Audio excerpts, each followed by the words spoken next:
Buenos días a todos y vamos a empezar entonces, ahora sí, la clase de hoy, miércoles 26 de agosto. En la clase anterior estuvimos hablando de las pretensiones, acá en nuestro esquema escalerita de la demanda, y habíamos mencionado la parte de la introducción y mencionamos las pretensiones. Vimos que existen diferentes clases de pretensiones y que también existen requisitos para acumular pretensiones en caso de que se pretendan acumular. Y también vimos las diferentes clases de acumulación de pretensiones, como la subsidiaria, las consecuenciales y las principales. Pasemos a hablar de los hechos rápidamente, porque aquí no hay mucho que decir de los hechos. Los hechos simplemente, si nos vamos al numeral sexto del el numeral quinto del artículo 82, nos dice los hechos que sirven de fundamento a las pretensiones, debidamente determinados, clasificados y numerados. Aquí solamente vamos a hacer referencia a que frente a los hechos se debe realizar no una narración literaria. Los hechos no son una narración literaria. Los hechos son la justificación de por qué se está pidiendo lo que se está pidiendo. Los hechos son el fundamento de las pretensiones, así nos dicen. Entonces, si yo le digo al juez, señor juez, yo necesito que me den 1.000 millones de pesos de indemnización, le tengo que decir las razones por las cuales se está pidiendo esa clase de indemnización. Entonces, debemos tener en cuenta que nosotros no ponemos hechos para hacer una narración literaria. Nosotros no ponemos hechos para contextualizar. Nosotros ponemos los hechos que son estrictamente necesarios para justificar por qué razón se está pidiendo lo que se esté pidiendo en las pretensiones. No vamos a hablar de hechos solamente para contar una historia, para dar un contexto general al proceso. No. Y esto tiene que ver porque la idea con los hechos no va a ser llenar la demanda de información que no sea útil, sino todo lo contrario. Los hechos tienen que ser presentarle al juez en la demanda la información que es absolutamente importante y relevante para que él pueda fallar de manera adecuada. Nada más. ¿Listo? Entonces, usted debe hacer un análisis de cuáles son las circunstancias de la vida importantes, totalmente relevantes, para que el juez determine lo que usted está pidiendo en las pretensiones. ¿Listo? Lo otro, nada tiene que ver. Por ejemplo, en las sucesiones, nada nos importa la causa de la muerte. Nada importa. No sirve para absolutamente nada. Porque si usted va a solicitar la indignidad de alguien, digamos por haber matado al causante, eso no se hace dentro de la sucesión. Eso se hace en otro proceso. Entonces, ni aún así nos importa la causa de la muerte. ¿Sí? Ni aún así nos importa la causa de la muerte. Eso es información que no es importante. ¿Ya? Entonces, las informaciones que serían importantes en ese caso, cuándo murió la persona, cómo se identificaba en vida, tenía sociedad conyugal vigente o sociedad patrimonial, quiénes son sus herederos, dejó testamento o no dejó testamento, declaraba o no declaraba renta. ¿Sí? Ese tipo de información sí es importante, porque dependiendo de eso es que vamos a hacer la sucesión. El resto de información, ¿dónde trabajaba? No, es que le debían una plata de unos... Ah, bueno, listo, ok, listo. De pronto por ahí podríamos decir que sería importante poner esa información. De resto, nada más. Entonces, con los hechos, basta con decir que vamos a poner únicamente lo estrictamente relevante para el proceso. El resto, no.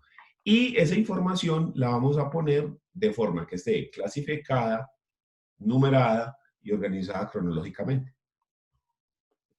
Entonces usted simplemente pone hecho primero, hecho segundo, hecho tercero, hecho cuarto, hecho quinto. ¿Por qué es importante clasificar y numerar los hechos? Porque en la demanda, en la contestación, el demandado debe referirse a cada uno de esos hechos, diciendo si son ciertos, si no son ciertos, si le costan o si no le costan.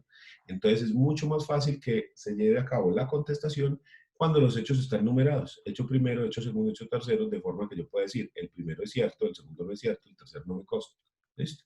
Es por eso que se enumeran de esa manera. Y no se ponen simplemente como una narración literaria en la cual simplemente son varios párrafos ahí agrupados. Entonces, solamente vamos a decir eso frente a los hechos. El siguiente punto que tenemos de la demanda son las pruebas. ¿Listo? Con las pruebas tenemos que tener en cuenta que este esquema que yo escogí para mostrarles a ustedes la demanda tiene una razón de ser. O sea, ¿por qué yo escogí ese esquema piramidal para ese esquema en escalera? Para mostrarles esto. Yo hago la introducción de la demanda donde digo el juez al que está dirigido, quiénes son las partes, demandante y demandado, y el apoderado. ¿Listo? Después de eso yo menciono las pretensiones. ¿Qué es lo que yo quiero con ese proceso?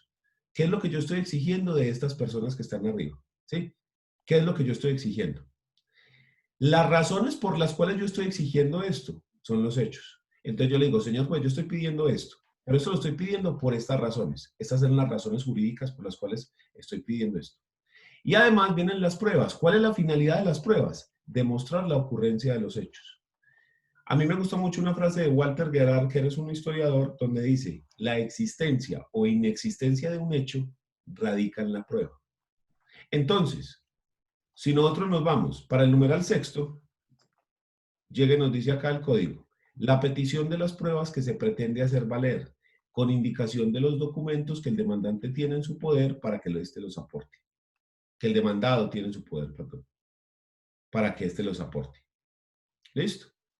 Entonces ahí con las pruebas tenemos que tener claro que las pruebas, usted no mete pruebas en masa y mientras más pruebas mejor. No, ese no es el orden lógico que requieren las pruebas. El orden lógico de las pruebas es que usted va a poner pruebas para la demostración de los hechos que usted narró. Entonces, si usted, por ejemplo, en esa sucesión que estábamos diciendo, dijo, el señor Pedro Pérez, quien en vida se identificaba con la cédula de ciudadanía tal, presenta la cédula. Murió el día tal, registro civil de defunción.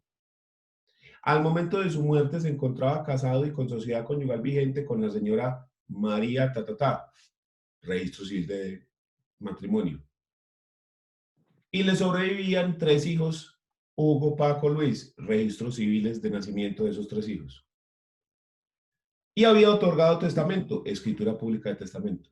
¿Sí? Entonces, la idea de las pruebas es que vayan encaminadas a la demostración de los hechos. Sin embargo, mucha gente de forma antitécnica simplemente menciona las pruebas, pero no menciona qué es lo que se pretende demostrar con ellas. Entonces, por ejemplo, las personas dicen, pruebas testimoniales. Le solicito, señor juez, que llame a declarar los siguientes testigos. Y entonces menciona una lista de 5, 6, 7 testigos. Pero ¿y qué va a declarar esa gente? ¿Sobre qué? ¿Ya? Porque es que tenemos un problema. Si usted menciona 5 testigos y todos van a declarar sobre la misma cosa, el juez le puede limitar eso a 2. Le puede decir, por economía procesal, con 2 es suficiente. Póngale pues 3, para que no haya empates. Pero ¿y para qué el resto? Si todos van a declarar sobre la misma cosa. Entonces es importante decir, mencionar qué es lo que pretende usted demostrar, por ejemplo, con las pruebas testimoniales. Porque con los documentos, si usted presenta el registro civil de nacimiento, registro civil de defunción, registro civil de matrimonio, pues se entiende qué es lo que va a ser, lo que se va a demostrar con esa prueba. Pero cuando usted dice llame a Pedro, María, Juan, Alberto, Ricardo, y los van a llamar, ¿para qué? Para que digan qué. Para demostrar qué cosa. Entonces ahí es donde nosotros tenemos que mencionarle al juez para evitar que el juez nos vaya a rechazar una prueba. Punto número 1. Segundo punto, ¿qué cosas podemos utilizar como medios probatorios? Los medios probatorios que trae el Código General del Proceso están en este margen, en este cuadrito. Mientras yo abro aquí la ventana, por favor, tomen nota de él o le toman un pantallazo.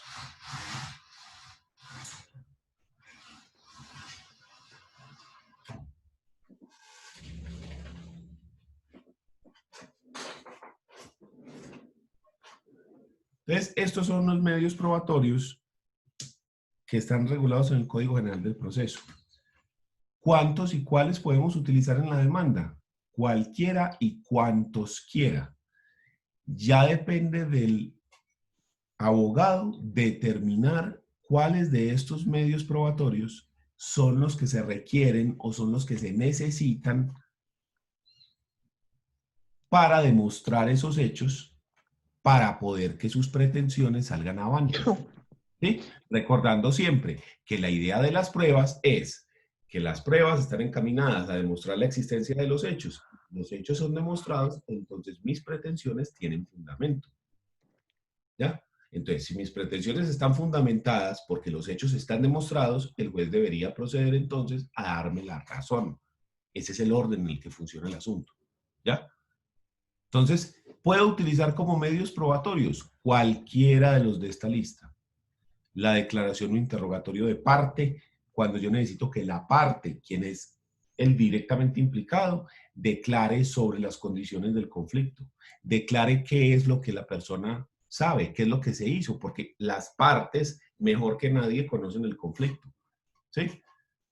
Incluso puede determinarse el careo, que las dos partes estén frente a frente. Yo no lo recomiendo porque eso muy facilitamente se sale de madres, ¿ya? En el cual le dice, sí, es que usted dijo esto, vea, pero entonces mire, todos frente a frente, eso fácilmente se vuelve un problema ya de violencia y a mí no me gusta esa clase de confrontación tan directa frente al juzgado, porque las partes ya de por sí vienen con mucho estrés, con mucha predisposición al proceso y sentarlos así frente a frente y ponerlos, encontrarlos, es que usted dijo, es que usted tal cosa, tanta, fácilmente eso se vuelve complejo. Y en Colombia no nos caracterizamos por ser muy pacíficos, que digamos, entonces a mí ese tipo de práctica como el careo no me gusta. Sin embargo, se puede solicitar el careo, ¿ya? Entonces, para que lo tengan ustedes también presente, que es una opción que está ahí. A mí no me conviene, no me conviene, no me gusta porque me parece que no es conveniente, ¿ya? La confesión es un medio de prueba en el cual una persona acepta la comisión de un hecho propio. O sea, que solamente puedo confesar las cosas que yo hice. Yo no puedo confesar por un tercero. Yo no puedo confesar por los hechos de otro. La confesión se puede dar oral, por ejemplo, en la declaración o interrogatorio de parte, usted puede obtener confesión. La mayoría de las veces la razón por la cual yo hago la declaración o interrogatorio de parte es para obtener esa confesión, para que la persona diga, sí, yo debo la plata, sí señor, yo debo esa plata. Entonces ahí tenemos una confesión. Pero la confesión también se puede desprender por escrito. Incluso podemos hablar que hay confesión en la demanda y en la contestación, porque como lo que se dice bajo la gravedad de juramento y lo que se dice en la demanda y en la contestación, lo ha dicho el cliente, lo ha dicho el demandante directamente o el demandado, ¿ya? Entonces nosotros podemos desprender confesión de ahí, de la contestación o de la demanda. Si, por ejemplo, nosotros en la demanda decimos, hecho primero el día tal, se celebró un contrato entre los señores tales y tales. De ese contrato se quedó debiendo la suma de tanto dinero, que a día de hoy, con todo intereses, suman tanto. Y la persona dice, sí, eso es cierto. Se firmó ese contrato y se quedó debiendo esa plata, eso es cierto. Ahí tenemos una confesión, ¿sí? Entonces ese hecho ya está demostrado incluso por confesión, de que se firmó el contrato y se quedó debiendo el dinero. De la contestación desprendimos esa confesión. Entonces, muy interesante estar uno siempre pendiente de qué es lo que se dice en la contestación. Incluso de la misma demanda también se pueden desprender confesiones. Entonces, mucho cuidado con esa parte. Estar pendiente porque muchas veces los jueces no caen en cuenta de que lo que se dice en la demanda y en la contestación también pueden constituir una confesión. Entonces hay que estar muy pilas de eso. Hay que estar, vea, con ojo avisor, porque es muy común que se pase de largo esa circunstancia y que las personas no se den ni siquiera cuenta. ¿Listo? Juramento. El juramento es la forma que tenemos para darle credibilidad a lo que las personas dicen. Bien sea parte, bien sea un tercero, bien sea cualquier persona. ¿Cómo le damos credibilidad a lo que dice Pedro Pérez en un proceso? Para eso se utiliza el juramento. El juramento lo que hace es que yo le digo a la persona, se le hace una advertencia. Yo le voy a dar credibilidad a lo que usted me dice. Yo le voy a creer a las cosas que usted me dice. Sin embargo, si usted falta a la verdad, si usted dice mentiras, eso constituye un delito. Entonces, usted asume las consecuencias penales de decir mentiras acá en el proceso. Entonces, esa coerción que yo le hago a la persona diciéndole, ojo pues que te voy a creer, pero si decís mentiras, si luego se comprueba de que lo que estás diciendo no es cierto, te metes en un problema de tipo penal, porque ya estamos hablando de un delito y entonces eso ya es otro paseo. Esa coerción, esa advertencia que se le hace a la persona, es lo que nos permite darle credibilidad a lo que dice. Porque de resto no tenemos otra forma. O sea, ¿cómo podemos darle credibilidad a lo que dice simplemente cualquier fulano? Por eso. Porque si lo dice bajo la gravedad de juramento, eso tiene un efecto. Es más, las personas muchas veces, pues, estamos hablando de personas normales, no me vaya a poner el caso de los psicópatas y demás, las personas que no saben cuando están haciendo el bien o el mal, ese no es lo que estamos refiriéndonos. Estamos hablando de una persona normal. Aun cuando tiene una predisposición a mentir, el solo hecho de cuando se monta en el estrado, prende el micrófono y el juez le dice, usted se compromete a decir la verdad y a no faltar a ella, so pena de ser condenado en un proceso penal por falso testimonio. Cuando se le hace esa advertencia, uno lo nota en las personas, que aun cuando vaya dispuesto a decir mentiras, la persona ya sí, ya se siente. Y eso que aquí no somos tan ritualistas como en las películas que muestran que en los Estados Unidos llegan y ponen la mano izquierda sobre la Biblia o sobre la Constitución, ¿sí? Y usted levanta la mano derecha y dice, juro solemnemente decir la verdad, toda la verdad y nada más que la verdad. Ese es todavía más solemne. Y esos actos que de cierta forma parecen como más teatrales, tienen unos efectos psicológicos bastante importantes. Entonces, cuando alguien se para en el estrado, uno de los guardias de los policías que ayudan en los juzgados le acerca la Biblia o la Constitución, la persona pone la mano y jura decir la verdad. Eso es, o sea, es un acto todavía más simbólico y tiene un efecto más grave. Aquí en Colombia no se utiliza, aquí la persona simplemente está sentado, no tiene ni siquiera que ponerse de pie y el juez le dice, sepa que entienda que con su declaración usted promete decir la verdad y que en caso de faltar a ella, entonces incurrirá en un delito que está descrito en el Código Penal en el artículo con una pena de tanto, tanto, tanto, tanto. ¿Acepta entonces usted este juramento o esta promesa? Sí, porque para evitar que, ay, es que no, yo soy de la religión tal que no se puede jurar, entonces simplemente se habla de prometer, decir la verdad.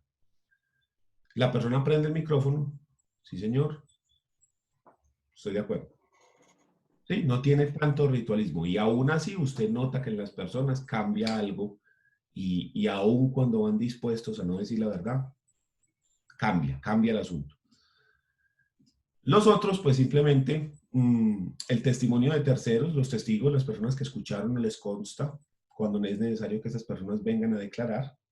El dictamen pericial, que es la prueba que tiene mayor credibilidad y es cuando le solicitamos a un experto en un arte, en una ciencia, en una profesión o en un oficio, que haga un estudio técnico acerca de algo y nos exponga mediante un dictamen pericial lo que ha encontrado o los resultados que le dio ese estudio técnico. Y podemos solicitarle que esa persona llegue a sustentar ese estudio que lo presenta por escrito, ese dictamen pericial que se presenta por escrito, se le puede solicitar que luego en audiencia sea sustentado, ¿sí? Que la persona pueda ir al estrado judicial y responder todas las dudas que tengan las partes o el juez, ¿sí? Sobre cosas como, por ejemplo, cuál fue el método utilizado, interpretación de los resultados, por qué se utilizó este método o no, cuál es el margen de error, cuáles son las cualificaciones de las personas que trabajaron o que estuvieron involucradas en el método, cómo se puede interpretar eso frente a otras pruebas, en fin. ¿Listo? Entonces, ese dictamen pericial, digamos que va a tener dos partes. El dictamen por escrito, donde están los resultados del estudio realizado, y la posibilidad de que ese estudio sea controvertido en audiencia oral y que el perito vaya al juzgado y sustente en audiencia el trabajo realizado. ¿Ya?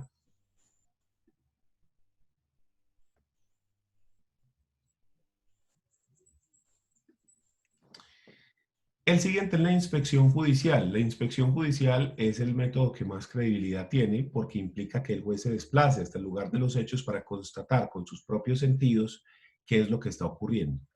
Sin embargo, cuando usted revisa la regulación jurídica de la inspección judicial, que está en el artículo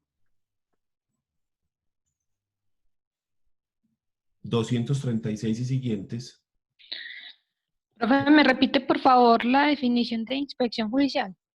cuando el juez se desplaza hasta el lugar de los hechos para constatar con sus propios sentidos las circunstancias, ¿sí?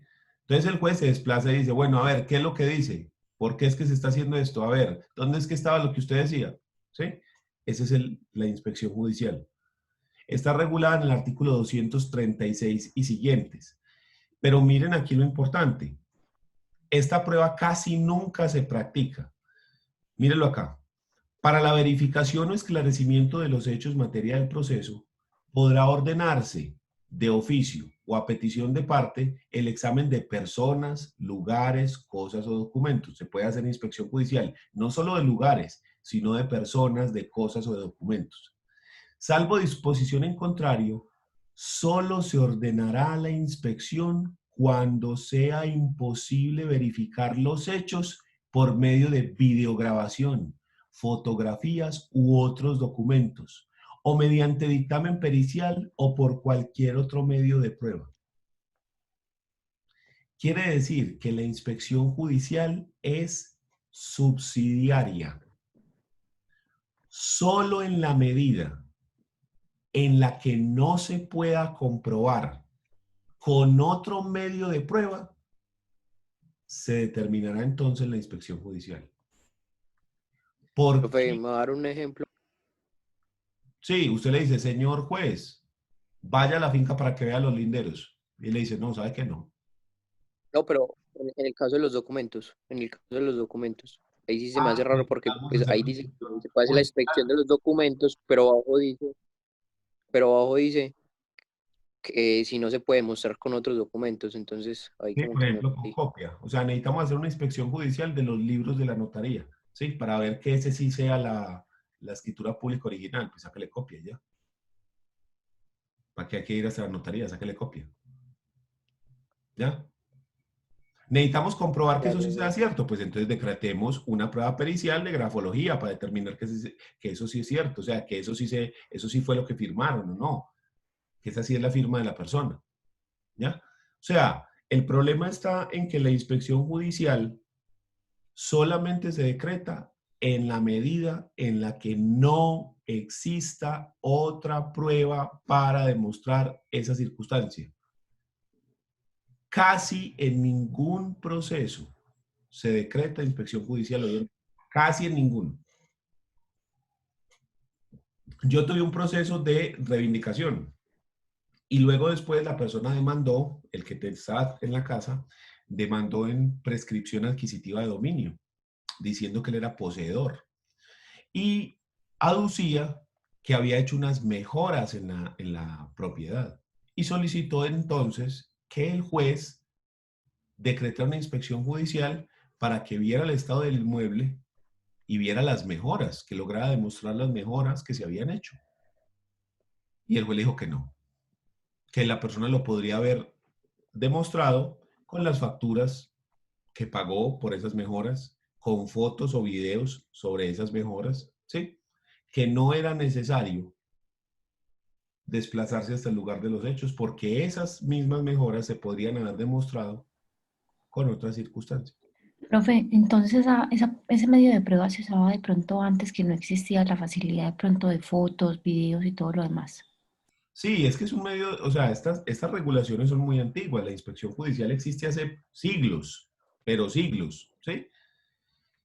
Pero es muy costoso porque usted tiene que sacar al juez del despacho. El juez se tiene que desplazar, entonces los gastos de desplazamiento, los riesgos profesionales, alimentación, etcétera, etcétera. Y fuera de eso, todo el tiempo que el juez no está en el despacho es tiempo que el juez no está resolviendo otra cosa, ¿ya? Entonces, con este Código General del Proceso se dijo o se volvió más difícil que se haga la inspección judicial por los problemas que esto genera. Entonces, lo que se optó es porque sea 100% subsidiario. Solo cuando no se pueda demostrar esas circunstancias con otra prueba lo vamos a solicitar.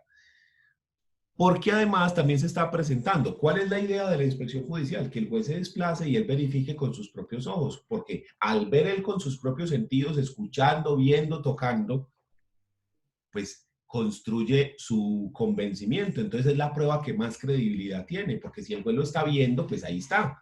¿Ya? Entonces, más credibilidad que la misma persona viendo las cosas, no hay ninguna. ¿Cuál es el problema?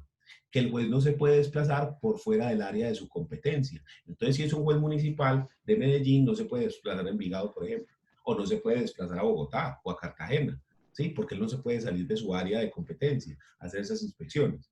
Entonces, para esos eventos, comisiona a otro juzgado para que haga la inspección judicial, pero entonces ahí ya se perdió el objetivo principal de la inspección judicial, que era que el juez mismo con sus propios sentidos viera las cosas. Entonces ya se perdió esa inmediación que queríamos, porque la inspección la está realizando otro. Hombre, que ese otro está verificando de igual manera y él en un escrito que se llama despacho comisorio va a verter todo lo que vio, todo lo que escuchó, todo lo que... Sí, pero entonces se perdió el origen o la finalidad más bien de la prueba, que era que el propio juez revisara. Entonces, en ese orden de ideas, se empezó a perder, digamos, esa credibilidad que se tiene en esta prueba. Y hoy en día está muy, muy rezagado. O sea, es muy difícil encontrar una circunstancia en la cual usted decrete una inspección judicial. Es muy, muy complejo. Porque casi todo se puede probar por otro medio probatorio. Es que mire que al principio nos habla aquí el código de fotos, documentos, sí, pero al final nos dice o mediante dictamen pericial o por cualquier otro medio de prueba. Entonces, al ponernos eso, si esto se puede decretar por cualquier otro medio de prueba, se limita demasiado. Nos limitó demasiado eso. Entonces, hoy en día casi no se ve la inspección judicial. Tiene que ser algo muy, muy particular para uno decretar esa inspección judicial para que lo tengan en cuenta que hoy en día ese medio de prueba, la inspección judicial, es el medio de prueba menos utilizado de todo este abanico de posibilidades que tenemos. El menos utilizado es la inspección judicial, por esa razón. Ese inciso segundo, ese artículo 236, es el que nos va a limitar la práctica de esa prueba. ¿Listo? Luego pasamos a los documentos, y en los documentos entonces, ahí es donde radica la prueba favorita de los abogados, la prueba documental, entendiendo que la prueba documental está regulada en el Código General del Proceso en el artículo 243. Véalo acá. Y dice, son documentos los escritos, impresos, planos, dibujos, cuadros, mensajes de datos, o sea, todo lo que está en software de computador, ¿sí? Fotografías, cintas cinematográficas, discos, grabaciones magnetofónicas, videograbaciones, radiografías, talones. La gente no sabe qué es un talón, pero sí sabe qué es un talonario. En el talonario, ¿qué es lo que hay? Talones. Listo. Contraseñas. ¿Qué se refiere contraseñas? No es una combinación alfanumérica para entrar a algo. No. Este contraseñas que está aquí es cuando a usted le dan un certificado de que hay un documento en trámite. Ejemplo, la cédula. Cuando usted va a sacar la cédula, mientras que está en trámite, mientras que apenas se está realizando el trámite para emitir el duplicado de la cédula, entonces a usted les piden una contraseña, ¿ya? Esa contraseña también es un documento. No es la combinación alfanumérica para acceder, por ejemplo, al correo electrónico, no. Cupones, etiquetas, sellos y en general todo objeto mueble que tenga carácter representativo o declarativo. Y además las inscripciones en lápidas, los epitafios, monumentos o edificios o similares. ¿Ya? Entonces, cualquier objeto mueble que tenga carácter representativo o declarativo es un documento. Cuando uno lee esta lista, uno se da cuenta que casi cualquier cosa puede constituir un documento. ¿Listo? Entonces, cuando hablamos de la presentación de pruebas documentales, nos estamos refiriendo a todo lo que dice aquí. ¿Listo? Cualquiera de estas cosas son pruebas documentales. Y es la prueba favorita de los abogados por esa tradición escrita que nosotros tenemos, que está y lo que verbal se lo lleva el viento, las palabras las lleva el viento. Entonces nosotros somos muy propensos a que las cosas importantes estén escritas en documentos, en papel, ¿ya? Físico. Y ha generado, por ejemplo, hoy en día, con esta situación de la pandemia y de que nos tuvimos que virtualizar todos a la fuerza, ha generado un cambio fuerte y un cambio de paradigma fuerte, porque nosotros somos muchos del documento escrito.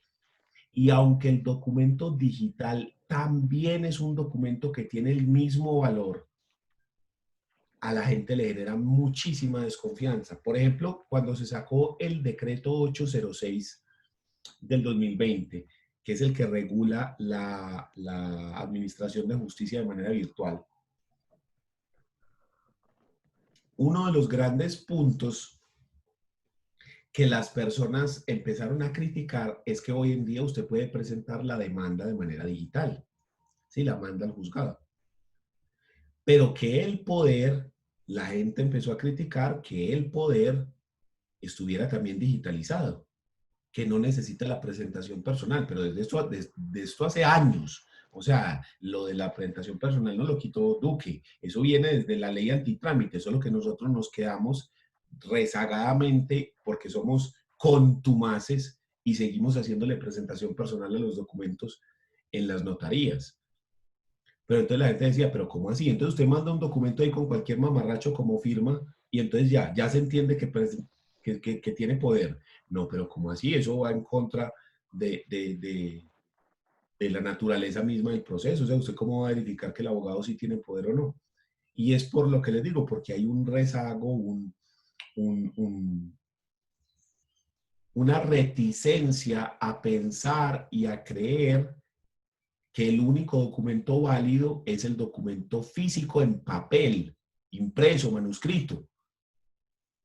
No, el documento digital también tiene plena validez.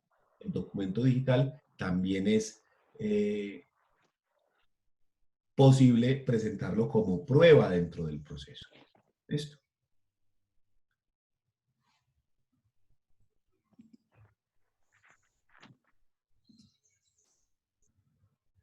Siguiente, la prueba por indicios o la prueba indiciaria. Esta prueba está regulada en el Código General del Proceso en los artículos 240.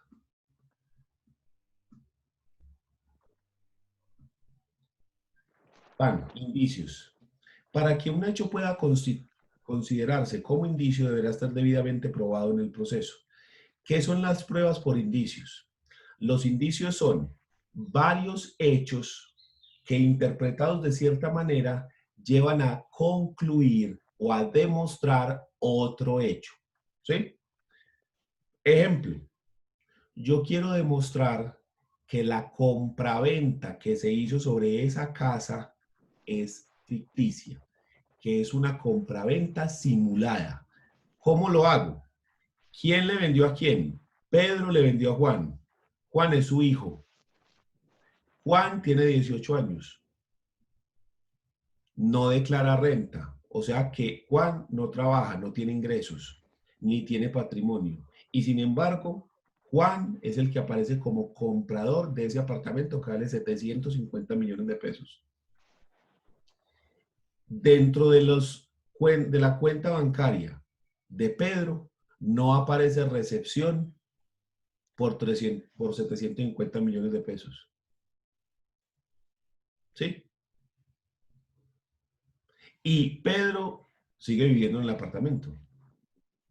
Entonces, todos esos hechos nos llevan indefectiblemente a demostrar que el dueño de la propiedad no es Juan, sino que sigue siendo Pedro. No, ninguno de ellos solo, considerado solo, nos lleva a demostrar que el verdadero dueño sigue siendo Pedro. No.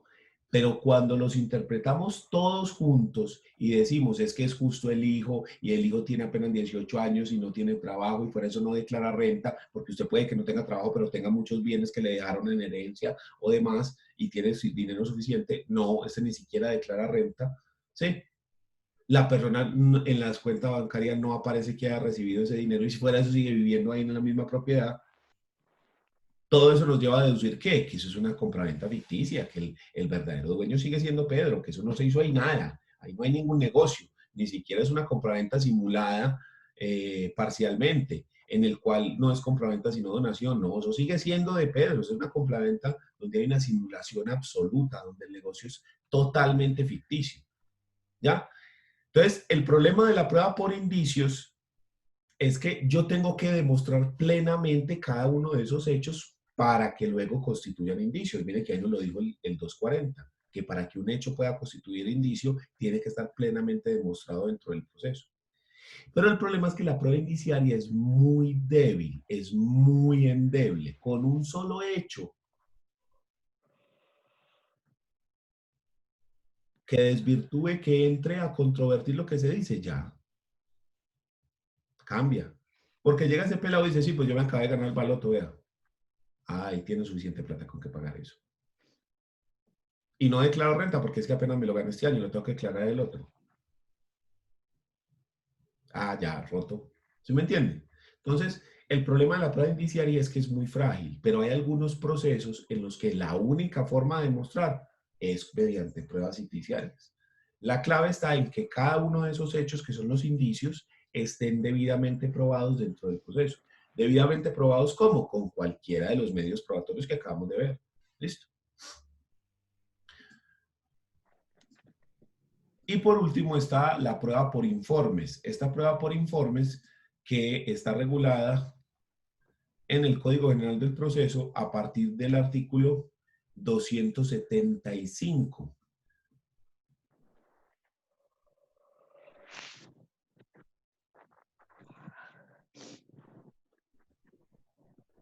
Entonces llega el código y nos dice, 275.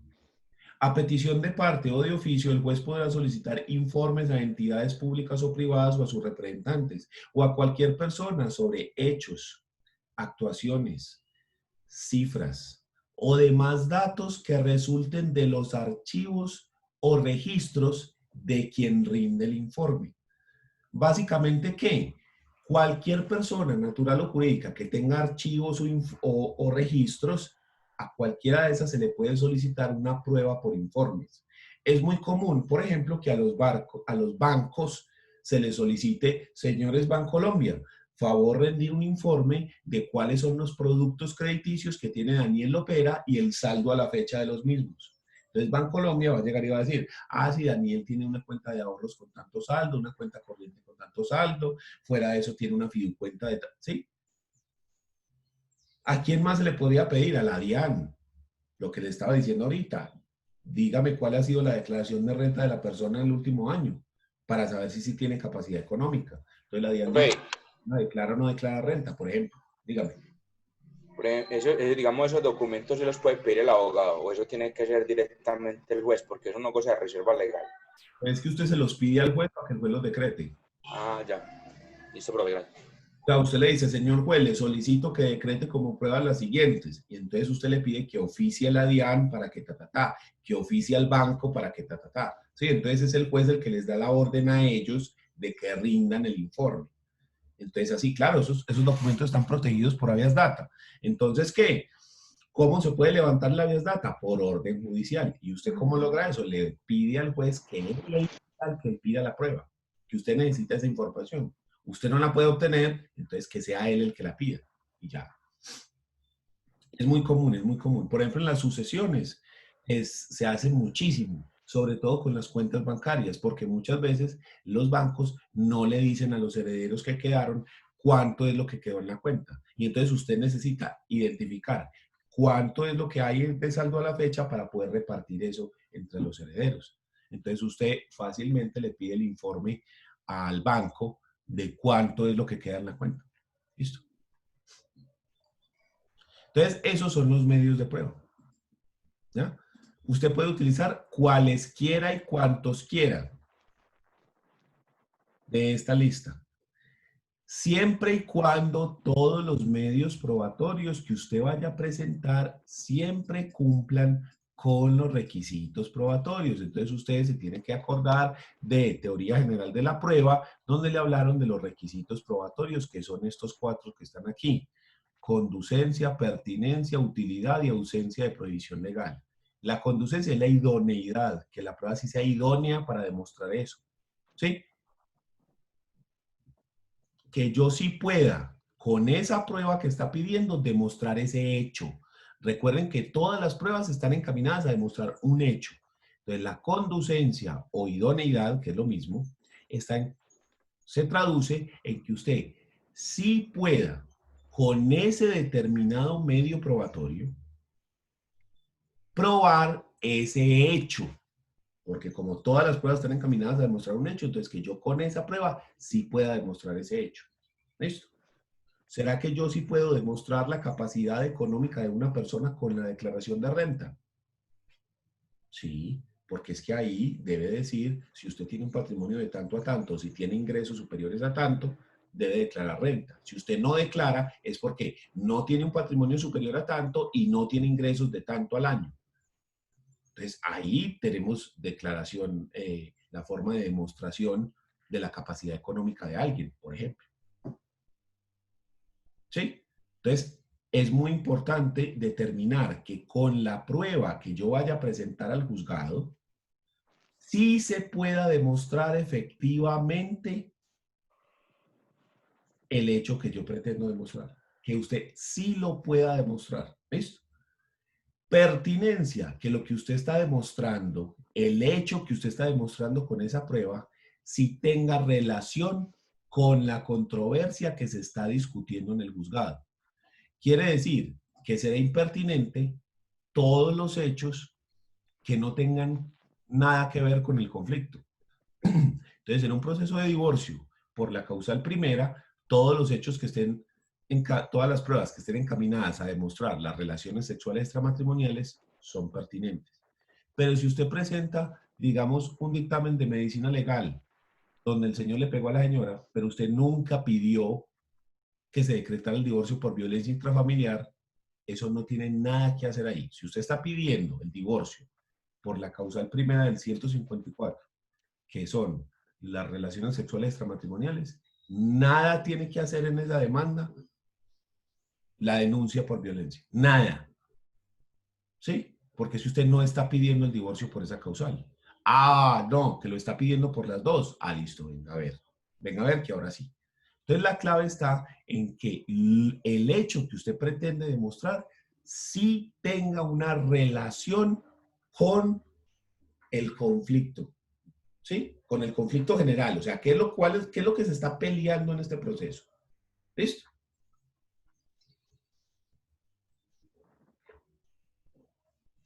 Y muchas veces a las personas se les olvida eso y empiezan a meter cosas, pruebas que nada tienen que ver con el conflicto, que nada importan con el conflicto. Entonces, mucho ojo con eso. Utilidad. Que el hecho que usted pretende demostrar con esa prueba no se encuentre ya demostrado con otra prueba. El requisito de utilidad lo que hace es perfeccionar el principio de la economía procesal. ¿De qué forma? Si algo ya está demostrado, si algo ya fue demostrado dentro del proceso, ¿para qué va a presentar usted pruebas para volverlo a demostrar? Lo que queremos evitar con el con el requisito de utilidad es lo que yo llamo las pruebas de refuerzo. Si eso ya estaba demostrado por confesión, por un documento, por la razón que sea, ¿para qué presentar más pruebas al respecto? ¿Para qué si hay un dictamen pericial usted pide testigos? Profe, ¿cuál fue el principio que mencionaste? Economía El de economía procesal. Porque, ¿qué es la economía procesal? La economía procesal implica que usted haga la mayor cantidad de avances, la mayor cantidad de actuaciones con el menor cantidad de gasto de recursos. Entonces, si yo estoy demostrando mediante un documento una circunstancia, como ¿para qué voy a escuchar testigos si en el documento ya está aprobado? Porque es que esos testigos implican que le gastemos tiempo y cada testigo se demora bajita la mano 40 minutos un testimonio. Y si usted me pidió 5, imagínese. O sea, ¿cuánto se nos extiende esa audiencia para demostrar con esos testigos algo que ya estaba en un papel? ¿Sí? Entonces, eso es lo que queremos evitar. Porque esas pruebas de refuerzo lo único que hacen son consumir recursos innecesariamente. ¿Sí? Yo les tengo un ejemplo de algo que me ocurrió a mí. En un proceso de liquidación de sociedad conyugal, llegamos a la audiencia de inventarios y avalúos. En esa audiencia, lo que se pretende en el proceso liquidatorio, que lo vemos más adelante, es inventariar los bienes que se van a repartir. Entonces ahí tenemos que inventariar cuáles son los bienes sociales. Lo que es social se inventaría y se parte. Lo que es propio se saca del proceso. Entonces, nuestra contraparte inventarió una finca. Y nosotros decimos, esa finca es propia. Mire el certificado de tradición y libertad que se aportó, donde se demuestra que fue adquirida 2 años antes del matrimonio. Entonces, esa finca no puede ser tenida en cuenta porque es propia. Sin embargo, la persona solicita un incidente de inclusión de bienes. Un incidente para que el juez declare mediante un auto que esa propiedad es social y que se debe incluir. Para la demostración de que esa propiedad es social, la persona solicitó 10 testigos. 10. ¿Sabe qué es lo peor de todo? Que el juez los concedió todos. Y ya había una prueba, un certificado de tradición y libertad, y por lo tanto una escritura pública, que de eso sí se pudo haber dicho, venga a ver, miremos la escritura pública, ¿sí? Donde se muestra que fue adquirido 2 años antes del matrimonio. Entonces, ¿para qué estamos escuchando testigos? Para que vayan a decir, sí, eso lo compraron cuando estaban casados. Men, pero ¿y este documento que dice que se compró 2 años antes qué? Nos demoramos casi 6 meses para practicar esos testimonios, porque eso fue antes del Código General del Proceso, ¿sí? Eso fue antes de que estuviera en vigencia. Entonces, para cada testimonio, mejor dicho, el juez le fijó audiencia cada 2 testimonios, o sea que nos tocó hacer 5 audiencias para recibir todos esos testigos. Una belleza, ¿sí? Y aun cuando reviramos y peleamos e hicimos las del berraco, el juez dijo que no podía negar esa prueba porque si la negaba vulneraba el derecho de defensa. Nosotros ante eso podríamos haber apelado esa decisión de aceptar la prueba, pero la apelación se nos podía demorar más. Entonces dijimos, listo, no, pues mamémonos en las audiencias de testimonios, o sea, ¿qué más vamos a hacer? ¿Sí? O sea, mamémonos eso porque ¿qué más? Pero ahí hay un claro error procedimental, pero clarísimo, o sea, es que tenemos unos documentos que demuestran claramente cómo y cuándo fueron adquiridos los bienes. Cómo unos testigos, así sean 1000, van a tumbar lo que una prueba documental que la expidió una entidad pública como es la Oficina de Registro de Instrumentos Públicos, donde dice que fue adquirido 2 años antes, ¿no? O sea, por más que los testigos digan, no, eso fue adquirido en la fecha, sí, entonces que el man viajó en el tiempo después, ¿o qué? Profe, ¿qué pasa cuando una sucesión ya está liquidada y al paso del tiempo se enteran que hay otros bienes que no sabían pues la existencia de esos bienes? ¿Hay que hacer una nueva sucesión de solo lo nuevo? ¿O cómo No, funciona ahí? no hay que hacer una nueva sucesión, sino que en ese caso, la ley nos permite hacer un inventario adicional en el mismo proceso de sucesión que se hizo, bien sea en juzgado o en notaría, no importa. Pero si ya estaba, digamos, finiquitado, eso ya murió. Ya está terminado y la ley permite el inventario adicional y una partición adicional.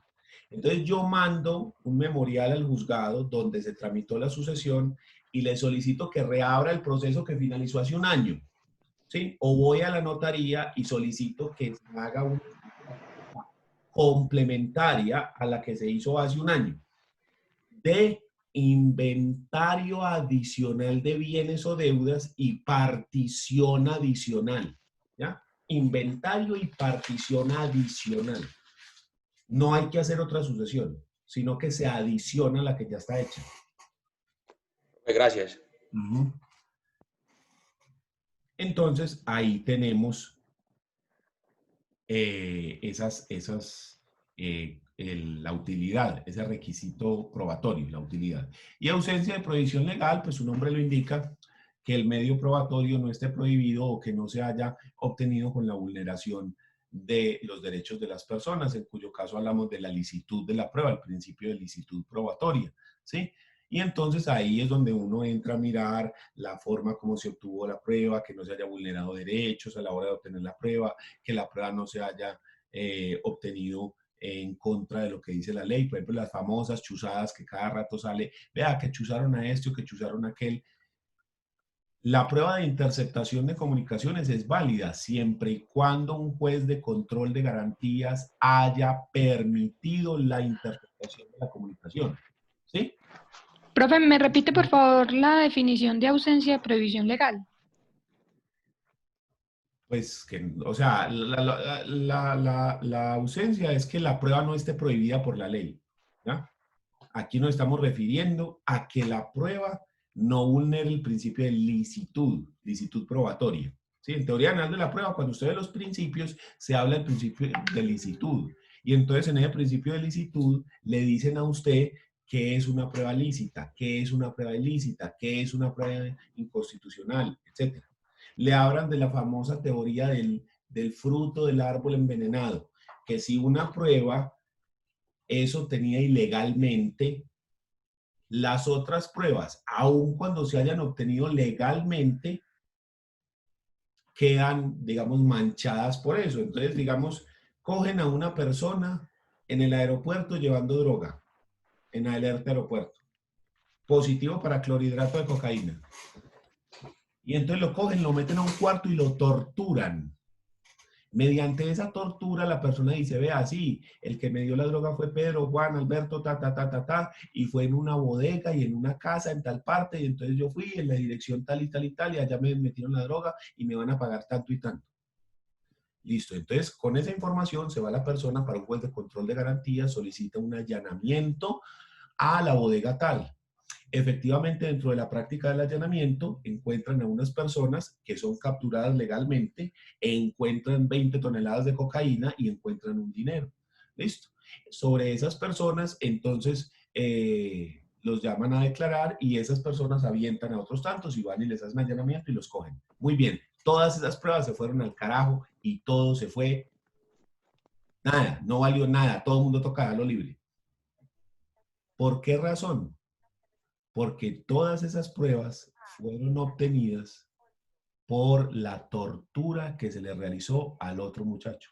Entonces, la ilicitud de esa tortura permea esas otras pruebas que fueron obtenidas legalmente, porque mire que se pidió ante el juez de control de garantías, hicieron la diligencia del allanamiento, allá encontraron las personas, todo se hizo legal a partir de ahí.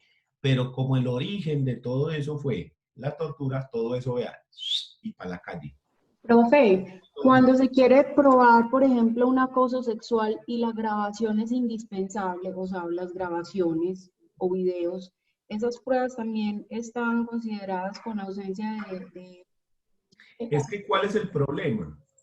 Que existen dos teorías. Está la teoría de el fruto del árbol envenenado, es decir, que las pruebas ilícitas vuelven ilícitas las pruebas que hayan sido obtenidas de manera lícita. Si surgen de ahí, las permea. ¿Ya? Si el árbol está envenenado, los frutos que produce son envenenados también. Es eso. Pero existe otra teoría que es la teoría de la finalidad. Básicamente lo que dice es que si lo que se está intentando prevenir es más importante que la mera grabación, es decir, que la vulneración no es lo suficientemente grave, entonces se podrían aceptar esas pruebas. ¿Cuál es el problema?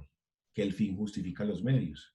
Gracias a eso, gracias a esa teoría, fue que los Estados Unidos obtuvieron, mediante torturas y demás, la localización de Osama Bin Laden. ¿Sí? Vean documentales, estudios sobre ello. Y luego se metieron a un país sin pedirle permiso, vulnerando su soberanía.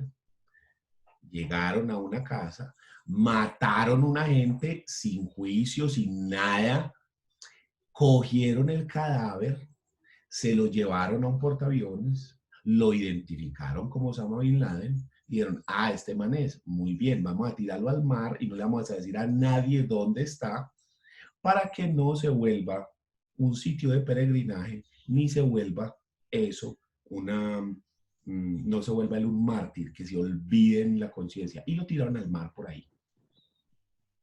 Eso no es una desaparición forzada. ¿Sí o no? Pues tiene todas las características. ¿Y eso es un crimen de lesa humanidad o no?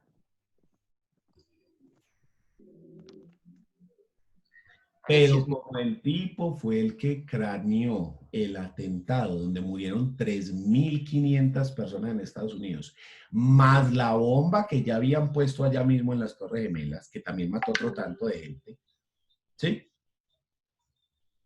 Entonces se justificó las acciones porque es que era el tipo más peligroso del mundo. Y de hecho lo era, pues es que mató 3.500 personas y eso porque los edificios no se cayeron antes. Donde eso se hubiera caído cuando se chocaron los aviones. En el momento en el que se chocaron se hubiera caído. No hubieran sido 3.500, sino 20 o 30.000. Y acuérdense que no solo fueron esos dos aviones. Hubo uno que cayó cerca a Washington y otro iba como para Boston o algo así. ¿Sí? Entonces, ¿se acuerdan el que cayó en el Pentágono, que también mató a otra gente? Y otro que iba como para Washington no, iba como para Boston o para Chicago, para una ciudad por allá. Para Boston. Y cayó, que los pasajeros lo tumbaron, que tiene una película que se llama Vuelo 923, creo que es. Iba para Virginia. Entonces uno dice, marica, pero es que ese man era, o sea, el tipo era un monstruo. ¿Sí? O sea, mira la cantidad de gente que mató y eso que no pudo matar más. Profe, y él fue aliado de Estados Unidos antes. Eso también está por ahí. Entonces, ¿sí me entendés? O sea, mire las características de la actuación que yo le acabo de decir. ¿Sí? Mire las características de eso. Entonces, ese es el problema de la justificación de la prueba ilícita. Entonces, yo no puedo decir en este momento a ciencia cierta que lo que hicieron estos manes fue bueno o fue malo. O sea, se da una ponderación. Exactamente. Entonces, se aplica la teoría de nosotros los abogados de depende. Exactamente. Entonces, en esa ponderación, yo como catalogo esa actuación, la verdad no sé. La verdad no sé. Porque yo podría pensar, o sea, una persona o unas personas que se prestaron para semejantes atrocidades y que luego mediante violación de derechos se hayan hecho esas cosas, pues, o sea, a mí ese man no me duele ni poquito que lo hayan hecho, que lo hayan matado, lo hayan tirado al mar. Antes me parece muy bien. Sí, yo de eso sí soy partidario como los egipcios. El peor castigo que usted tenía en el antiguo Egipto era que lo desaparecían de la historia. ¿Sí? ¿Cómo? Lo mataban y borraban cualquier registro que estuviera donde dijera su nombre, para que usted desapareciera de la historia. No lo recordara nadie, nada. Entonces, por ejemplo, si era alguien importante, un faraón o un sacerdote importante, que en los templos dicen los nombres y en los sarcófagos, entonces nada, y pues puta, lo tiraban como un puta perro y borraban, cincelaban donde estaban los nombres, los cincelaban para que no se pudiera volver a leer el nombre de esa persona, porque ellos tenían la idea de que si usted no lo reportaba, si no quedaba registro de ello, desaparecía también en el más allá. Bien. ¿Sí? Entonces yo miro lo que se hizo con este señor y yo digo, hombre, a mí no me dolió ni poquito, pero cuando yo lo analizo desde el punto de vista netamente jurídico, a la luz de las leyes colombianas, obviamente, ¿sí? Porque yo no puedo hablar de ese sistema porque es un sistema diferente para el cual usted tiene que estudiar diferente, ¿listo? Entonces, cuando yo lo analizo desde esta esquina y miro las cosas, yo digo, sí, sí, no, es que, o sea, ahí hubo un problema de la obtención de la prueba, primero, la obtención de la prueba, punto número 1, porque hubo torturas, interceptaciones ilegales, cualquier cantidad de cosas. Segundo, el proceder, porque ¿qué se debió haber hecho? Capturado a la persona y haber hecho un proceso. Pero usted no puede ir a capturar en otro país, sino que usted le tiene que solicitar al país que vaya y lo capture y luego solicitar la extradición y demás. Entonces, esa es la forma correcta, pero la realidad de si eso se hubiera hecho o no, ¿sí? Entonces cuando usted analiza ese hecho en particular, mire pues todas las aristas que usted puede encontrar, ¿ya? Entonces, ¿qué se utilizó? Lo que vos decías, ponderación, se ponderó los diferentes derechos y las diferentes cosas y se dijo, hombre, ¿sabes qué? En pro de la seguridad nacional, es decir, porque es que este man no va a parar ahí, este man va a hacer más cosas, este man va a poner en peligro más personas. En pro de eso, era mejor haber hecho todo eso. Ese argumento tiene pros y contras, pero básicamente eso fue lo que se dijo. Es más, fue supremamente controversial una ley que se pasó en los Estados Unidos después del 11 de septiembre, en la cual se permitía las vulneraciones de ciertos derechos individuales en pro de la seguridad nacional, porque se dijo, ¿cómo es que lo que estamos protegiendo no es a usted? Estamos protegiendo es a toda la comunidad, a toda la sociedad, ¿sí? Entonces, las necesidades de muchos pesan más que las de pocos. Entonces, en esa ponderación se dijo, no, es más importante la sociedad que unas libertades individuales particulares, sobre todo cuando esas libertades individuales pueden poner en peligro toda la sociedad. Entonces, mire que cuando utilizo ese método de pensamiento, de esa ponderación, la forma de obtención de las pruebas y la forma de catalogar las pruebas como lícitas o ilícitas varía ostensiblemente, ¿sí? Entonces, por eso es que este de prohibición legal, cuando usted está viendo teoría general de la prueba, antes de llegar a este punto, usted ve el principio de licitud y generalmente uno lo ponen a leer un documento, una sentencia o algo donde se habla de la licitud de la prueba y donde se habla de todas estas aristas que le estoy diciendo, de que si el fruto, la teoría del fruto del árbol envenenado, o que si vamos a ponderar dependiendo de cuál es la finalidad que vamos a perseguir, o cómo es que funciona el asunto. Qué pena, me vuelve y me muestra la imagen, me disculpa.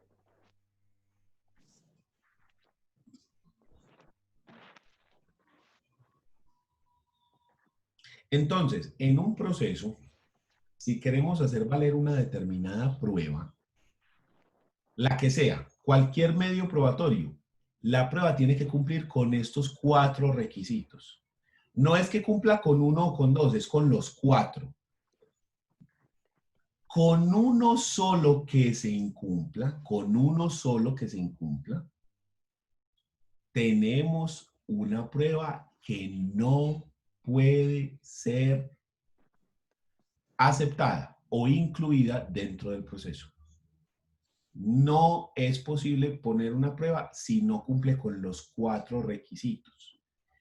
Y no se preocupe por este último, que era el que estamos discutiendo, que este es el que más fácil se identifica y se saca. Aquí no es donde está la discusión. La discusión está más en estos, porque es muy común que las personas pongan pruebas que no tienen nada que ver o pretendan demostrar hechos que no tienen nada que ver con el conflicto, o que presenten pruebas que no son conducentes, que no son las pruebas idóneas para demostrar esa circunstancia.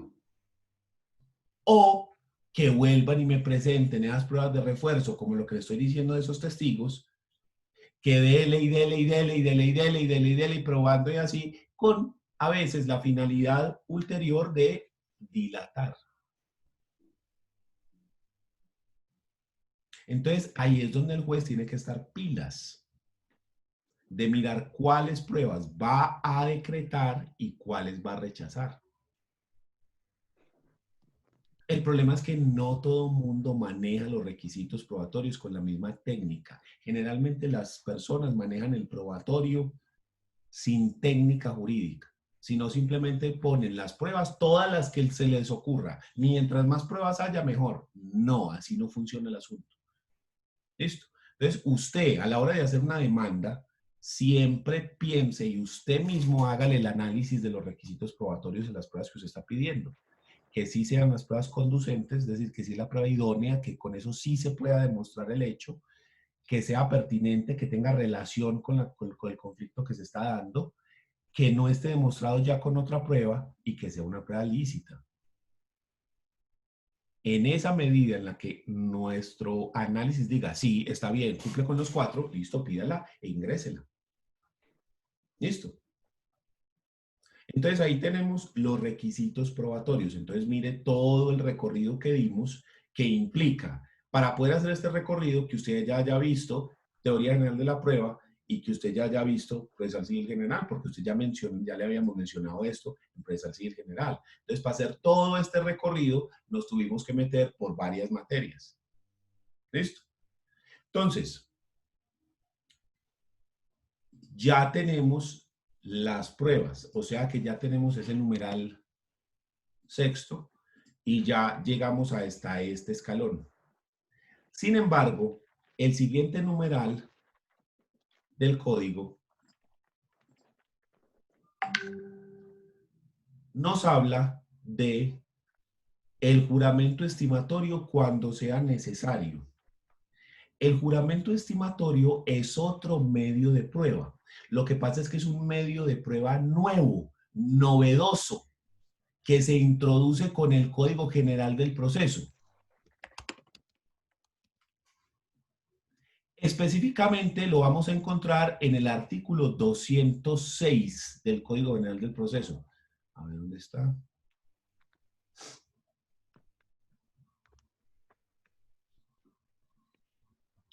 Cuatro, 5, 6. Véalo acá.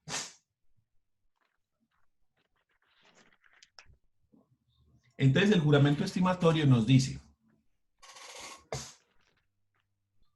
quien pretenda el reconocimiento de una indemnización, compensación o el pago de frutos o mejoras.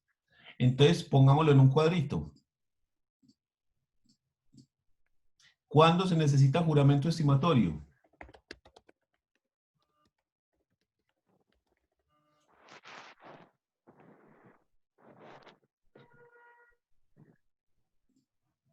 Cuando estoy pidiendo compensaciones. Cuando estoy pidiendo frutos civiles. Cuando estoy pidiendo indemnizaciones.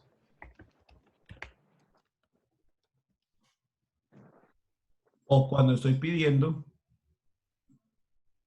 mejoras.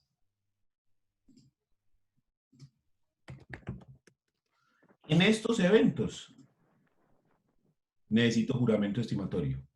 Cuando pido una compensación, frutos civiles, indemnizaciones o mejoras, en estos eventos voy a necesitar juramento estimatorio. ¿Y qué es eso? Sigamos leyendo el código. Quien pretenda el reconocimiento de una indemnización, compensación, el pago de frutos o mejoras, deberá estimarlo razonadamente bajo juramento en la demanda o petición correspondiente, discriminando cada uno de sus conceptos, capital, interés de mora, interés corriente, o si es el caso de las indemnizaciones, daño emergente, lucro cesante, perjuicio moral, ¿sí? Discriminar cada uno de los conceptos. Dicho juramento hará prueba de su monto mientras su cuantía no sea objetada por la parte contraria. Señor juez, le solicito que me indemnicen los perjuicios ocasionados con el accidente de tránsito.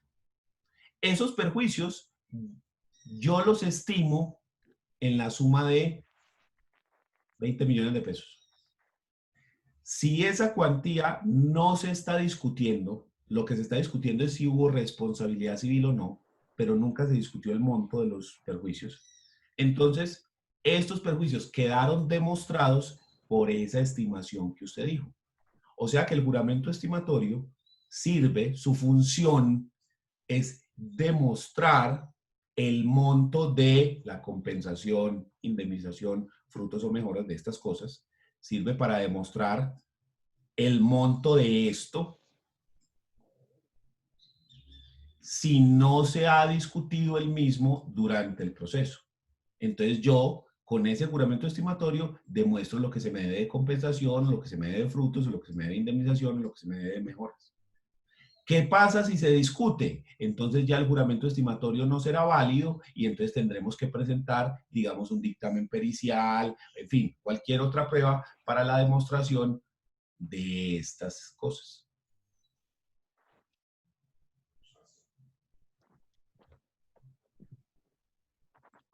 Entonces, el juramento estimatorio es un medio de prueba nuevo que trae el código, en el cual obliga a la gente a decir, si usted está pidiendo algo de esas cuatro, dígame usted cuánto es, porque antes en el Código Penal del Proceso era papel del juzgado liquidar el monto, con el problema de que si el juzgado se equivoca, si el juzgado liquida mal los frutos, liquida mal la indemnización, las mejoras o la compensación, cometen un error matemático. Eso daría lugar a una demanda contra el Estado por una falla en el servicio de la Administración de Justicia. ¿Sí? Y de hecho hubo muchísimas demandas de ese estilo y usted sabe que el Estado prácticamente siempre pierde. Entonces, si hubo un error matemático, pues usted la tiene ahí, pues de papayita para demandar. Vea, es que esta operación para sacar estos intereses, eso no da. El cálculo se hizo mal hecho ya. ¿Y qué más falla en el servicio que eso? Entonces, demanda al Estado, demanda al Estado, demanda al Estado, demanda al Estado, hasta que se cambió y se dijo, no, momentico, es que no es la responsabilidad del Estado liquidar las deudas. Es que el Estado no es el que tiene que saber cuánto fue lo que a usted se le causó de perjuicio. El Estado no es el que tiene que saber cuánto fue lo que usted dejó de ganar por frutos, ¿sí? O cuánto es lo que usted invirtió en mejoras. Es usted el que tiene que saber eso. Porque es que al fin y al cabo, si usted está reclamando esa plata, usted es el que la está pidiendo. O sea que la plata es para usted. O sea que ¿quién tiene que decir cuánto es lo que se le debe? Usted.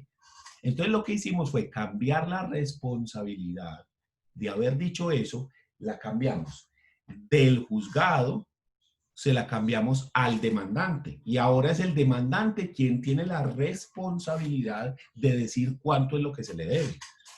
Y esto incluye con los intereses y hacer el cálculo de los intereses corrientes y de mora.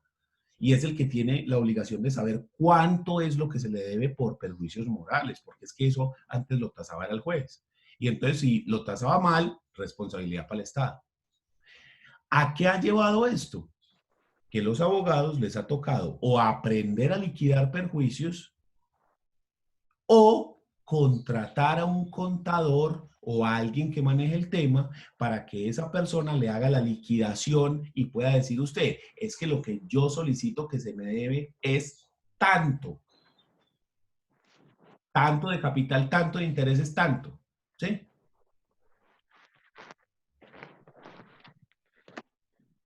Entonces, ese juramento estimatorio nos impone a nosotros como abogados una responsabilidad más que la tenemos que tener en cuenta. Siempre que nosotros vayamos a demandar solicitando cualquiera de estas 4 cosas, hay que hacer juramento estimatorio. Usted no sabe, entonces, dentro de su contrato de trabajo de profesional de honorarios, dígale al cliente que como usted obligatoriamente tiene que presentar un juramento estimatorio, el costo de este juramento, que lo debe hacer un contador o una persona experta en liquidación de perjuicios, debe ser asumido por el cliente, no por usted. ¿Sí? Y así usted le deja las cosas claras al cliente. En caso de que usted no sepa hacer esa clase de cálculos. ¿Sí? Entonces, pilas con eso. Si usted no está cobrando ninguna de las 4 cosas, si usted no está cobrando ni compensaciones, ni frutos, ni indemnización, ni mejoras, ninguna de ellas, entonces no es necesario el juramento estimatorio y podríamos pasar por encima de ello y luego brincarnos al siguiente escalón. Entonces pasamos de acá a acá. ¿Sí? Si estamos cobrando eso, entonces este punto se vuelve necesario. O sea que ese requisito es opcional. Mire que dice, cuando sea necesario. O sea, este numeral 7 solamente será obligatorio cuando sea necesario. ¿Y cuándo es necesario? Artículo 206. ¿Listo? Entonces, si usted tiene el Código General del Proceso, escríbale aquí, concordado artículo 206, para que usted, cuando lea los requisitos de la demanda y llegue a este punto, recuerde en dónde es que está regulado esto para saber si es necesario o no. ¿Sí?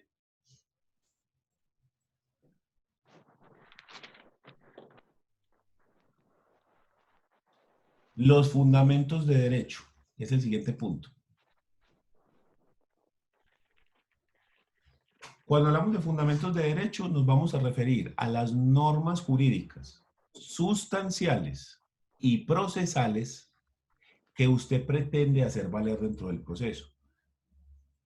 Sustanciales y procesales, ambas. Dentro de los fundamentos de derecho, usted también puede utilizar las fuentes subsidiarias del derecho, la doctrina, la jurisprudencia, los principios generales del derecho. Y recuerden que también son fundamentos jurídicos las normas constitucionales y que pertenezcan al bloque de constitucionalidad, como la sentencia C de la Corte, las sentencias de la Corte Interamericana de Derechos Humanos, etc. Esas disposiciones hacen parte del bloque de constitucionalidad y son fundamentos de derecho. ¿Dónde está el problema? Que cuando usted va a citar sentencias de la Corte Constitucional, de la Corte Interamericana de Derechos Humanos, o vas a dictar sentencias del mismo juzgado incluso, recuerden que en Colombia opera el precedente judicial. ¿Qué es el precedente judicial? Cuando hay 3 o más decisiones en un mismo sentido, estas se tornan obligatorias, precedente judicial obligatorio. Entonces el juez debe fallar en ese mismo sentido. Si el juez se va a separar del precedente, tiene que justificar las razones por las cuales se separa del precedente. ¿Listo? Y existen 2 tipos de precedentes en Colombia. El precedente horizontal, que soy yo mismo como juzgado, ya he fallado 3 veces o más la misma circunstancia de esta forma, entonces yo quedo obligado a fallar en el mismo sentido, o si me voy a alejar, quedo obligado a decir las razones por las cuales me estoy alejando del precedente, de lo que yo mismo había establecido como regla. ¿Listo? Pero también está el precedente vertical, y es cuando mi superior jerárquico ya ha decidido 3 o más veces en el mismo sentido una cosa.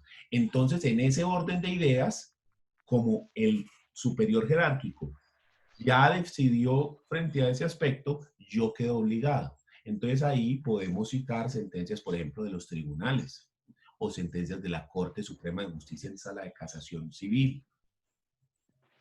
¿Listo? No estamos hablando de las de la Corte Constitucional porque eso no es precedente, eso hace parte, es del bloque de constitucionalidad, si son sentencias C, ¿listo? O SU.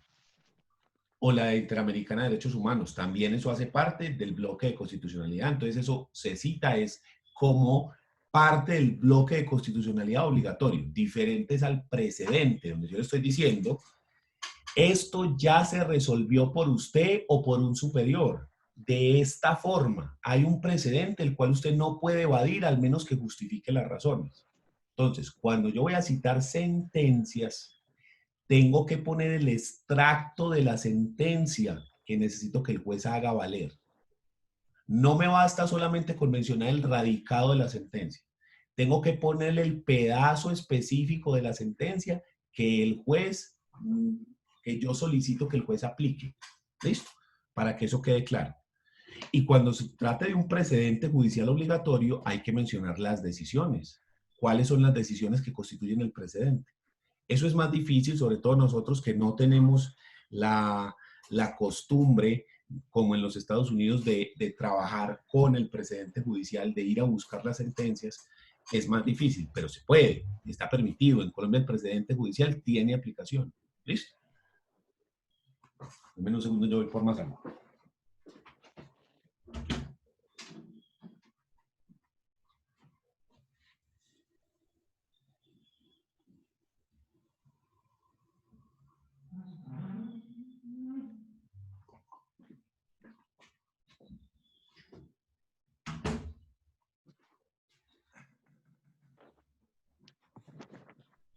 Muy bien.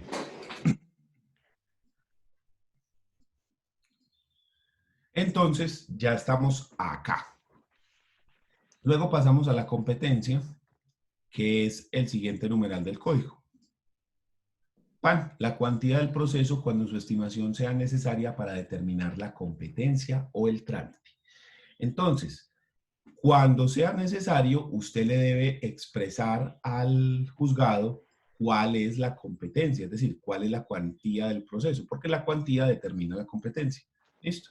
Entonces, simplemente usted le va a determinar ahí, ustedes ya saben cuáles son las cuantías, eso ya se vio, mínima, menor, mayor.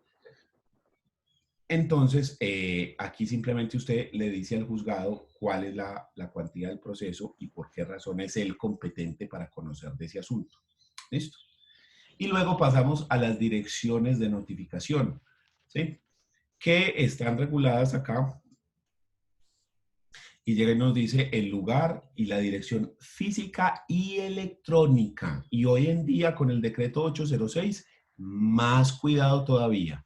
Lugar y dirección física y electrónica.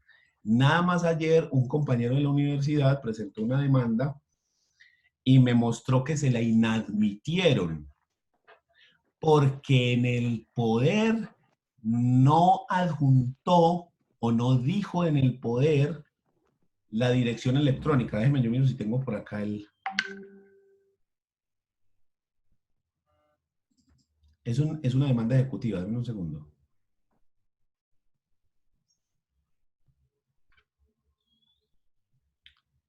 Mírenlo acá, vea. Este es el auto inadmisorio, vea. Tercero, se indicará el correo electrónico de la demandante conforme a lo que dispone el numeral 10º del artículo 82 del Código General del Proceso y el artículo 6º del decreto 806 de 2020. O sea que como en el poder no indicó esto, y en la demanda, en los dos, véanlo. Inadmitido por eso, ¿sí? Y luego le dan pues 5 días para que se cumpla, cuesta, está en trámite hoy, ¿sí? Se lo sacaron ayer, ¿ya? Esa es la segunda civil de acá en Envigado.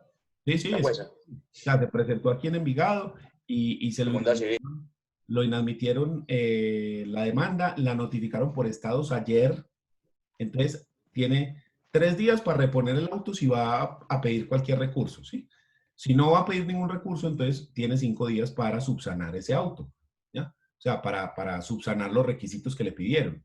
O sea que tiene miércoles, jueves, viernes, lunes, martes. Tiene hasta el martes de la otra semana para cumplir con los requisitos. Entonces tiene que reformar la demanda y el poder en cuanto a lo que les digo de la dirección física y electrónica del demandante, ¿ya? Porque la del demandante hay que saberla. La del demandado no es necesario que la sepa. Si usted la sabe, lo dice. Si no lo sabe, menciona que no lo sabe. Pero usted tiene que poner dirección física y electrónica. Mire que la ley lo dice de manera directa. En lugar de la dirección física y electrónica que tengan o estén obligados a llevar, donde las partes y sus representantes y el apoderado del demandante recibirán notificaciones personales. Y el decreto 806 en ese numeral sexto confirma lo que estamos diciendo.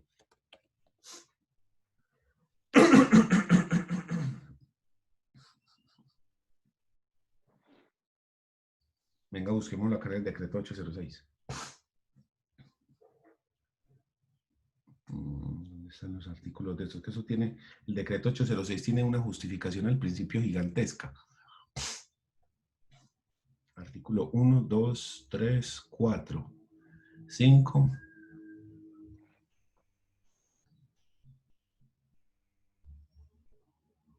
6. Míralo acá. Demanda. Artículo 6. La demanda indicará el canal digital donde deben ser notificadas las partes, sus representantes y apoderados, los testigos, peritos y cualquier tercero que deba ser citado al proceso, so pena de su inadmisión.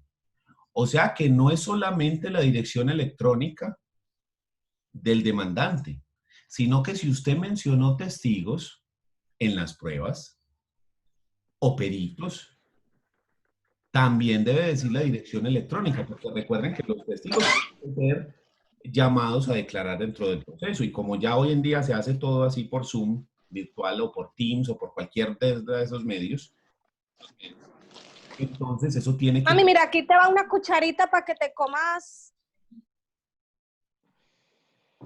What? Ya, entonces tiene que quedar ahí claro, no solo la dirección electrónica de las partes, sino de los testigos, de los peritos o de cualquier persona que vaya a intervenir. Mírenlo ahí, que nos lo dice directamente, ¿sí? La demanda indicará el canal digital donde deben ser notificadas las partes, los representantes y apoderados, los testigos, los peritos y cualquier tercero que deba ser citado al proceso, so pena de su inadmisión, que fue lo que pasó en la que le acabé de mostrar, ¿sí? En el auto inadmisorio, eso fue lo que pasó, ¿sí? Asimismo, contendrá los anexos en medio electrónico, los cuales corresponden a los enunciados enumerados en la demanda. Entonces, este es el punto por el cual le inadmitieron la demanda, ¿sí? Mírenlo acá otra vez, el auto que inadmitió. Este no es T. Sí, véalo acá. Se indicará el correo electrónico de la demandante conforme a lo que dispone el numeral 10 del artículo 82 del Código General del Proceso y el artículo 6 del decreto 806 de 2020. ¿Listo? Entonces, ahí para que eso quede claro. Okay, y si por ejemplo el abogado tiene correo, pues el demandante no. Si es una persona... Que lo saque, o usted le podría poner que la dirección de notificación de esa persona es en su correo también. Sí, usted puede decir eso. Porque no tiene que ser un correo para el demandado, para el demandante, ¿sí?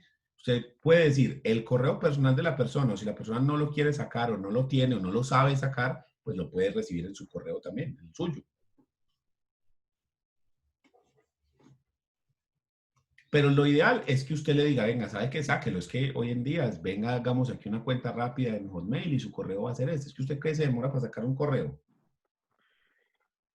5 minutos.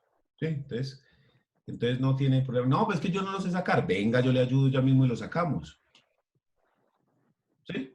Entonces eso hace parte de nuestra gestión ahí. O sea, tenemos que, porque hoy en día se está trabajando con esta justicia digital y sinceramente creo yo que van a quedar mal acostumbrados las cosas o bien acostumbrados, porque a mí no me choca ni poquito. Yo prefiero 1000 veces sentarme aquí en mi casa y hacer la audiencia aquí oral que ir a tener que buscar parqueadero allá a la Alpujarra y luego caminar y luego llegar al juzgado y ¿sí? Prefiero 1000 veces aquí. Aquí puedo ir comprando un pan de queso y me lo voy comiendo cuando el juez no me esté mirando. Y listo. En cambio allá no. Entonces, para mí me gusta más este sistema. Y fuera de eso, eso no, las audiencias yo me las mamo, me voy hasta allá, no hay problema. Pero lo de presentar las cosas digitales, yo creo que eso se va a quedar así. Entonces, yo creo que cuando tengamos la vacuna del coronavirus y nos la pongamos y ya no hay problema con ese berraco coso, se van a quedar estas cosas. Es más, el decreto tiene vigencia por 2 años. ¿Sí? El decreto 806 tiene una vigencia por 2 años. Profe, ya muchas empresas están migrando el planta de personal a trabajar así teletrabajo. Solamente Bancolombia cerró como 6 sedes físicas. Pero no fue que echó a la gente, sino que los mandó para la casa. Yo tengo aquí un vecino, un amigo acá vecino de la unidad que trabaja en Bancolombia. Consiguió trabajo como el 11 de marzo, o sea, como 4 días antes de la pandemia. ¿Sí? Entonces, cuando él inició, estuvo como el primer mes sin hacer nada prácticamente, que porque entonces no podía ir a la oficina a reclamar el computador, que estábamos en el encierro ese obligatorio, ¿cierto? En la cuarentena obligatoria, entonces que no podía ir. Entonces, como a los 20 días ya pudo ir por el computador, pero entonces tenía que hacer unas capacitaciones, pero que no se la podían dar, hasta que el jefe le dijo, vea, ¿sabe qué? Vea, las capacitaciones, métase aquí, mire estos videos, las hacemos por esta forma, y entonces el man empezó a trabajar. Y hace como un mes ya le están diciendo, ven, yo no creo que usted vaya a conocer la oficina física. Es más, ¿qué clase de modalidad de teletrabajo le gusta más a usted? O sea, como que eso ya quedó listo. Entonces yo creo que es muy probable que a nosotros nos pase lo mismo. Tal vez no todo, o sea, lo que les digo, tal vez no todo se quede digital como lo dice el 806, tal vez no. Pero yo sí creo que la presentación de las demandas y de las contestaciones sí va a quedar digital ya forever and ever. Que usted lo va a mandar, no le va a tocar ir a los juzgados a presentar esas demandas, sino que lo puede hacer desde la casa. Es más, si usted lo piensa, eso es una forma de reducir los costos de la rama judicial, porque todas las personas que trabajan en apoyo judicial, desgraciadamente, Profe, pero o se reducen. digamos, la rama judicial tiene alguna plataforma para radicar eso o es un correo electrónico. Son unos correos electrónicos, pero que son de la rama, no son Gmail o Hotmail, sino que son unos correos electrónicos de la rama judicial. Obviamente falta inversión, o sea, lo ideal es que eso fuera algo, o sea, una página más tesa, ¿sí? Porque la página de la rama judicial sinceramente deja mucho que desear, sobre todo para revisar procesos. Pero sí todos los juzgados, todos tienen unos correos especiales de la rama judicial, son @ no sé qué, ramajudicial.gov.co, algo así, donde usted manda las demandas, o los autos, o las reposiciones, o las apelaciones, lo que usted necesite lo manda es por correo, ¿sí? Entonces, o sea, por ejemplo, este compañero mío, cuando vaya a presentar los requisitos que le están solicitando en el auto, ¿qué es lo que el hombre va a hacer? Va a llegar y decir, venga, mire, subsano los requisitos en este sentido, mire aquí las cosas así. Ah, mire lo que acá abajo dice. Acá abajo dice el memorial, míralo acá, ve. Mira, dice, la documentación destinada a dar cumplimiento al anterior deberá ser enviada a la cuenta electrónica memorialesenvigado@sendog.ramajudicial.gov.co. Míralo acá. Este es el correo. Entonces, si usted tiene que enviar un memorial, lo envía acá. Del Centro de Servicios de Envigado, administrativos de Envigado, para que desde la oficina se proceda a su registro en el sistema de gestión siglo XXI y se remita a este juzgado para su resolución. O sea, usted no la envía directamente al juzgado, sino que es apoyo judicial. ¿Cómo funcionaba la cosa en la forma física antes de marzo? Funcionaba así. Me inadmiten, ¿sí o no? Entonces yo tengo que presentar la demanda con las correcciones y las cosas que me pidieron ahí en ese auto. Y voy y la llevo con un memorial de subsanación de requisitos, la llevo al apoyo judicial. Hey, deme un segundito, por favor, que me están llamando un compañero de la U.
Muy bien, entonces en lo que veníamos. Entonces, tenemos esta circunstancia de que antes de marzo yo presentaba eso, iba hasta los juzgados y lo presentaba en la oficina de apoyo judicial, ¿sí? O sea, yo entro a los juzgados de los de Envigado, entraba y ahí a la izquierda, la primera oficina, se recibían los memoriales ahí. Esas personas reciben todos los memoriales para todos los juzgados y luego los reparten, pasaban en un carrito llevando el paquete de memoriales que se presentó para cada juzgado. ¿Listo? Y eso se hacía 2 veces al día, esa repartición, o sea, toda la mañana y luego lo que se repartía en toda la tarde. Entonces, eso cambia y ya hoy en día se hace todo digital. Entonces se manda a ese correo que vimos. Los memoriales ya los mandamos a ese correo. Y entonces ellos, los del centro administrativo del servicio, o sea, el apoyo judicial, revisan todos los correos que les llegan y luego los van dirigiendo internamente a los diferentes juzgados. Yo sinceramente creo que eso es un reproceso estúpido. ¿Sí? Porque yo le estoy mandando un correo a Juan Carlos para que él se lo mande a Dubán. ¿Y por qué no directamente a Dubán? Entonces, ¿cuál es el problema? Que como no sabíamos y como nos tocó digitalizarnos a la fuerza, pues entonces por eso.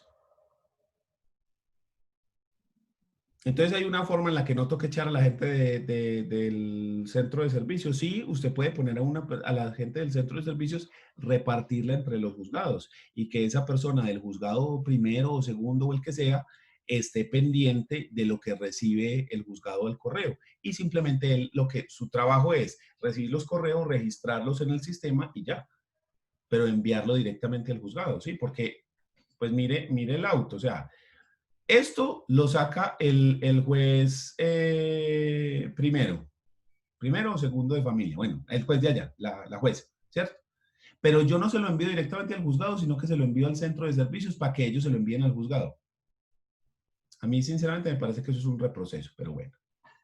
¿Listo? Pero no tiene algo ahí, una trazabilidad de pronto por seguridad de la información, porque digamos que se pierda la información, la otra persona o el intermediario puede tener copia de la documentación. Sí, pero lo mismo ocurre. O sea, si yo le envío el correo directamente a usted, pues yo tengo la trazabilidad porque está el correo enviado desde mi cuenta. ¿Sí? Entonces, o sea, ponerle ese escalón en la mitad de que no te llega directamente a vos, sino que primero tiene que pasar por las manos de Juan Carlos.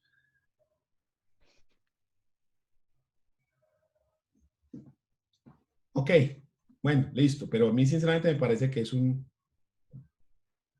paso innecesario. Estoy seguro que si un ingeniero de procesos revisara eso, lo primero que haría sería eliminar ese intermediario. Estoy seguro, pero bueno. Por ahora lo enviamos a ese correo. Dígame. No, para ganar esos 10 minuticos para desayunar que tenemos clase de 8. Sí, vamos a terminar entonces acá. Yo grabo la clase y nos vemos entonces la otra semana. Doctor, muchas gracias, buen día. Muchas gracias. Gracias, hasta luego. Chao. Buen día.